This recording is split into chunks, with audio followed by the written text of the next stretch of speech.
spent 30 minutes, basically demoralizing me. She said, since you are the expert, right, okay, let's see how expert you are. She started spending 30 minutes talking about how major the problems are, the politics in the organization, they were getting lawsuits, they're losing customers, people are leaving her, she doesn't know what to do, and she said, so what do you think I should do? In my head, I was thinking, I think you should quit your job. But of course, I didn't say that, and I said the next best thing. I told her to imagine an elephant. Right, I gave her an analogy. I said, it's like eating an elephant. If you eat the whole elephant, you will choke and you'll die. So you've got to cut the elephant into small pieces so that you won't die, right? You understand the analogy? Simple analogy. She did not understand it. In fact, she was very offended by my analogy.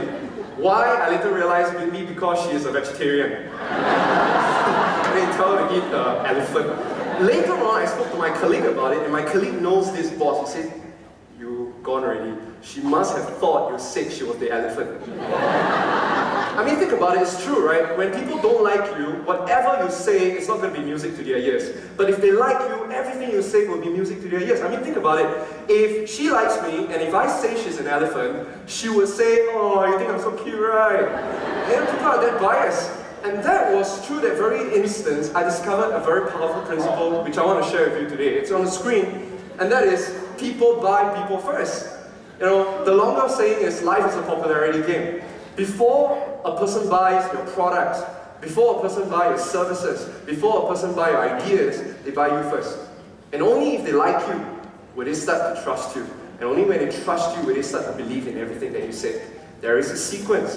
And so all of a sudden, Empress Dowager helped me realize that how she feels about me is actually a very big part of the decision-making process. I like what the late poet said, Maya Angelou, somebody I admire a lot. She said that people will probably forget what you did, people will probably forget what you said, but they will never ever forget how you make them feel. So my question to all of you is, how have you made every single prospect or customer feel in your interaction with them? It was in that instance I realized that I got it all wrong. I was focusing too much on selling.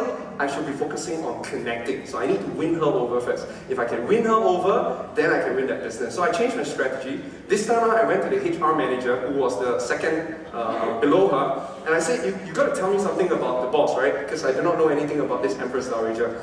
And she said 3 things that I thought was very important. The first one was, this lady does not like motivational speakers. And I mean, I don't really motivate, but because you have a lot of energy, people tend to think that you are a motivational speaker. So that's one. Number 2, I said, your boss doesn't seem to like me. And then she said, my boss doesn't like anyone. So that was good, right? So it's not personal. The third thing I learned was she has a favorite word. Her favorite word was this thing called ROI. You don't know what's ROI? Right? Return on investment, right? So that was her favorite word because she used to be from finance. So I wrote that down, and the last thing I asked was, tell me something light-hearted about your boss, right? And she said, look at her size, you know lah, she likes to eat. So I said, okay, she likes food, so we'll connect on food. I later discovered that she likes very expensive gourmet sushi. Down at Dempsey Road, you pay about $60 for a plate of sashimi. That's her favorite food. So armed with this information, I managed to bag a 15 minutes appointment with her. She refused to meet me, but I asked for 15 minutes, and she met me. Everything was the same. She was still dressed in black, no smile, no eye contact. She said, young man, don't waste my time. What do you have for me? It doesn't really start well with that. So I sat down, and the first thing I said to her was, all trainers are going to tell you how great we are. But you never know until you see our ROI. The minute I say ROI, she woke up. And you know what I did? I started abusing the word. I use ROI in every single sentence. I said, the ROI of this speaker is different from the ROI of that speaker. And the minute, I think her husband's name is called ROI. And we connected so well. She started laughing at my jokes. She started smiling. She started talking to me. 15 minutes becomes 60 minutes conversation. And we managed to get to the point where she opened up enough to hear what I have to offer. Sometimes it's not about whether your products are good or not. Your products are good, but people are not open enough to hear that yet. They need to buy you first. And so in that moment, we connected. She said something that we all salespeople encounter, and that is, they think that you're too expensive. Oh, your product is very expensive. Now, it's a trick question, don't believe them.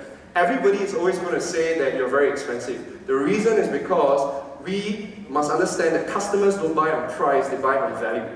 So I have not communicated value yet. But I know some information about her. I knew that she likes to eat, and she likes to eat expensive sushi, right now. So I told her to imagine me as a No. You don't imagine people as food right now in Singapore. I mean, you all look green right now. You look very yummy, you know. No, so you don't imagine people as sushi. I told them to imagine me as a sushi chef. Because I did some Googling, right? I realized that in Singapore, we actually willingly pay top dollars to hire this sushi chef to slice fish for you. And I told her this, I said, you're willing to pay top dollars to hire this chef to slice your fish in 3 seconds so that your fish tastes good. I said, so likewise, you're willing to pay me 45 minutes because I spent 3 years of time doing all the research for you, finding all the top salespeople, putting together a framework and teaching you in an entertaining, educating way. That's what you're paying me for. I am like the sushi chef, I told her. And the minute you put food involved, right, people get confused. And cut the long story short, eventually after a few more meetings with her, we managed to get a very, very big yes from her. She became a very happy woman, all right? And she started enjoying our interaction. I was very happy that day, not because we won that deal, but because I learned something extremely valuable that you'll never ever learn in a sales book, you'll never ever learn in school. And that is, before you can ever win a business, you've got to first learn to win that person over. Likewise in sales, before you can win that prospect business, you've got to first win that person's heart. The reason is very simple. In fact, in today's time, in 2014 onwards, this is going to be something extremely crucial if you want to be successful. Here's why. Number one, you are in a people business. And you know that people buy on emotion, not on logic. So how they feel about you is actually going to play a very huge part in the whole entire sales process. Number two, do you realize that you're facing a lot of competition these days? You're not just facing competition from other insurance companies, but you're even facing competition with banks who are also selling insurance. So as a consumer, we get confused. Who do we buy from? And from our point of view, we can't help but to see that there's not much differentiation with products. So what's going to really make it count is you, my relationship with you. That's what's going to give you an unfair advantage.